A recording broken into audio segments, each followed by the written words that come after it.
ఏం మాట్లాడతావు రేవంత్? నువ్వు నాతో మాట్లాడాలంటే ఎందుకు మరి? మల్కాజ్గిరిలో నువ్వు ఎవరిని పెట్టినావు క్యాండిడేట్ను? పక్క జిల్లా వాళ్ళని తెచ్చి ఎందుకు పెట్టినావు? ఎవరికి అమ్ముడు పోయినావు? ఎవరికి అమ్ముకున్నావు మల్కాజ్గిరి సీటు? ఎంతకు అమ్ముకున్నావు? నువ్వు గెలిచిన సిట్టింగ్ సీట్ ఓడిపోతే మాట్లాడే తెలివి లేనివి మెదక్ గురించి ఎందుకు నువ్వు మాట్లాడుతూ ఉన్నావు? ఏదో బీసీ బిడ్డనట. ఎప్పుడు యాదికి వచ్చిరు బీసీ బిడ్డలు?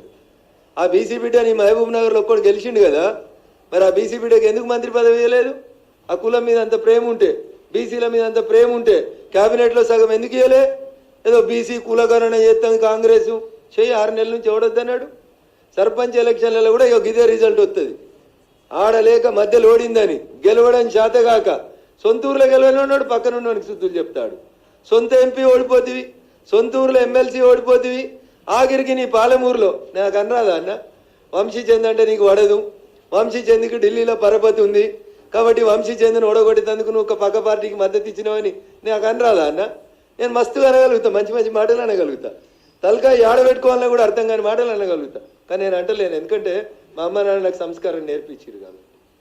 నువ్వు ఇన్ఛార్జ్ తీసుకున్న చేవెళ్ళు ఓడిపోతివి, నీ సొంత జిల్లా మహబూబ్ నగర్ ఓడిపోతివి, ఆఖరికి నువ్వు సిట్టింగ్ ఎంపీ ఉన్న మల్కాజ్గిరిలో మూతోడు జవాబిచ్చిరు మల్కాజ్గిరి ప్రజలు. ఏం మాట్లాడుతూ ఉన్నావు? నాకు హరీష్ రావు సపోర్ట్ చేసినది నీకు చేతనైతే భుజంగరావు అనేటువంటి ఏసీపీ చెప్పిన స్టేట్మెంట్ మీద ఎందుకు హరీష్ రావు అనేటువంటి అరెస్ట్ చేస్తలేవో చెప్పు. ఓటుకు నోటు కేసులో నిన్ను పట్టపగలు బొక్కలు ఇరిచి గుంజుకపోయారు కదా, మరి ఇలా భుజంగరావు చెప్పిన స్టేట్మెంట్ మీద హరీష్ రావుని కాపాడుతుంది ఎవరో చెప్పాలి రేవంత్ రెడ్డి. ఎందుకు అరెస్ట్ చేస్తలేవు హరీష్ రావుని? కాళేశ్వరంలో కుంభకోణం అయింది, ఎవరు? నీళ్ళ మంత్రి హరీష్ రావు కాదా? ఎవరు హరీష్ రావు తోటి ములాఖత్ అయింది? నువ్వా నేనా? ఫ్లైట్లో కలిసి బిజినెస్ క్లాస్లో ముచ్చట్లు పెట్టుకుంటూ పోయింది నువ్వు హరీష్ రావా నేను హరీష్ రావా? కులం ఒకటి ఉందని నోటుకొచ్చినట్టు మాట్లాడతావా? వెంకటరామరెడ్డి నీ నెంబర్ 2 నీ కుర్చీ ఎత్తుకపోతా అని చూస్తున్నా పొంగిలేటి శ్రీనివాసరెడ్డికి సటకుడు కాదా? సటకుడో వియ్యంకుడో కాదా? నీకేమన్నా చేతనైతే ముందు నీ అడ్మినిస్ట్రేషన్ చూసుకో. రఘునందన్ రావు అనేటోడు ఎన్నికలు జరుగుతున్నటువంటి టైంలో 150 సార్లు సిద్దిపేట సిపికి ఫోన్ చేసిండు, మెదక్ ఎస్పీకి ఫోన్ చేసిండు, సంగారెడ్డి ఎస్పీకి ఫోన్ చేసిండు. బీఆర్ఎస్ పార్టీ అభ్యర్థి వెంకటరామరెడ్డి అనేటోడు ఓటుకు 1000 రూపాయలు వంచుతుండు పట్టుకోని రని 150 ఫోన్ కాల్ చేసిన, నీ డీజీపీకి చెప్పిన, మీ ఇంటెలిజెన్స్ ఐజీకి చెప్పిన. మేం పోయి కార్లు పట్టుకొని కొడతామంటే పోలీసు వాళ్ళు వచ్చిర్రు. ఓటుకు 1000 రూపాయలు వంచితే ఆపడం చేత కానీ నువ్వు, నీకు అడ్మినిస్ట్రేషన్ తెలుసు, నీకు పోలీసు వాడు కంట్రోల్ ఉన్నాడు, నీకు ఏమొస్తుందని రేవంత్ రెడ్డి ఏం తెలుసు? నీకు ఏం తెలుసు అంటున్నా? వెంకటరామరెడ్డి పైసలు వంచుతుంటే ఎందుకు నీ తెలంగాణ పోలీసు వాళ్ళు ఆపలేకపోయినరో చెప్పు.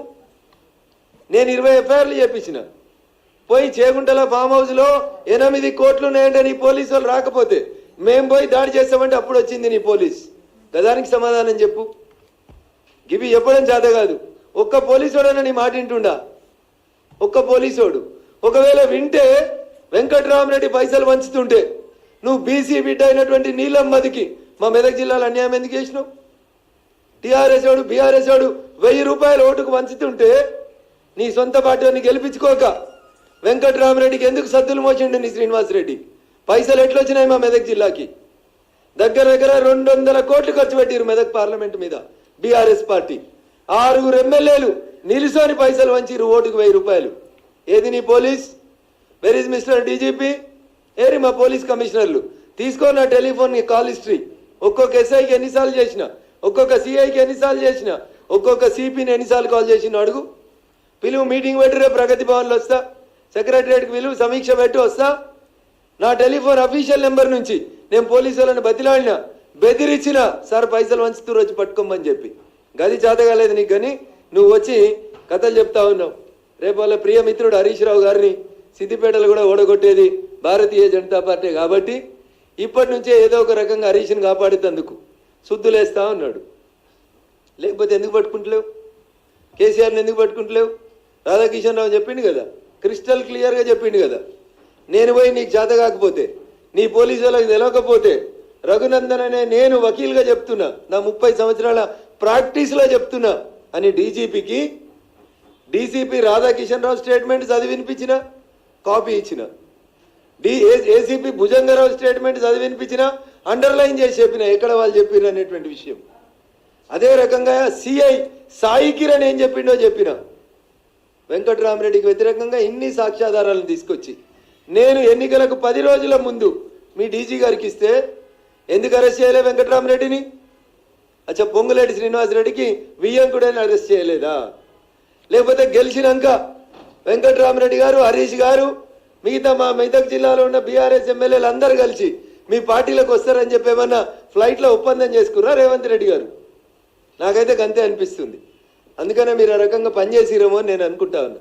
అందుకని రేవంత్ రెడ్డి గారు మెదక్ పార్లమెంట్ గురించి కానీ రఘునందన్ గురించి కానీ మాట్లాడేటప్పుడు ఒక్క అక్షరం, ఒక ఏళ్ళు నాదికి చూపిస్తే మిస్టర్ రేవంత్ రెడ్డి 4 ఏళ్ళు నేను చూపెడతాయి. రఘునందన్ రావు జై తెలంగాణ అన్నోడు, రఘునందన్ రావు రోడ్లు ఎక్కినోడు, రఘునందన్ రావు పోలీసులతోటి కలబడ్డోడు, కుస్తీ పట్టినోడు, ఆఖరికి ప్రతి చౌరస్తాలో ఈట్కా జవాబ్ పత్తర్ సే దేంగే అని చెప్పి వచ్చినోడు రఘునందన్. కాబట్టి నీలాంటి వాళ్ళకి ఎవడు భయపడ్డాడు కాదు. రఘునందన్ గురించి మాట్లాడాలంటే బాగా దగ్గర పెట్టుకో, ఒళ్ళు దగ్గర పెట్టుకొని మాట్లాడుకో. నేను చెప్పిన దాంట్లో ఏమైనా తప్పు ఉందని నువ్వు చెప్తే నేను నిరూపించేందుకు సిద్ధంగా ఉన్నా. అరే 1200 ఓట్లలో పొంకనాలు కొట్టినావు, ఇంకా ఎమ్మెల్సీ మేనేజ్ చేసుకోవడం చేతగాలే. మాది నైతిక విజయం అంటాడు నీ మంత్రి ఒక ఆయన వచ్చి. ఓడిపోయినానికి నైతిక విజయం ఏముంటుంది? రాజకీయాల్లో జో జీతా ఓయి సికందర్, ఓడిపోయినోడు శుద్ధులు చెప్పుడేంది? ఏం చెప్తా ఉన్నారు మీరు ముచ్చట్లు? అందుకని మీరు ఒకసారి దయచేసి ఆలోచించుండ్రి, అర్థం చేసుకోండి ప్రజలారా. రేవంత్ రెడ్డి అనేట ఆయన నాకు చెప్పరాదా? మరి మహబూబాబాద్లో ఎట్లా గెలిచిరు మీరు? బీఆర్ఎస్ ఎంపీ లేదా మహబూబాబాద్లో? సిట్టింగ్ ఎంపీ ఎవరు? మహబూబాబాద్లో బీఆర్ఎస్ సిట్టింగ్ ఎంపీ నోడగొట్టుకొని, మీ మాలోతు కవిత గారు నోడగొట్టుకొని, కేసీఆర్ గారు, హరీష్ రావు గారు మీకు ఓట్లు వేయించిరా? బలరాం నాయక్ గారిని గెలిపించిరా?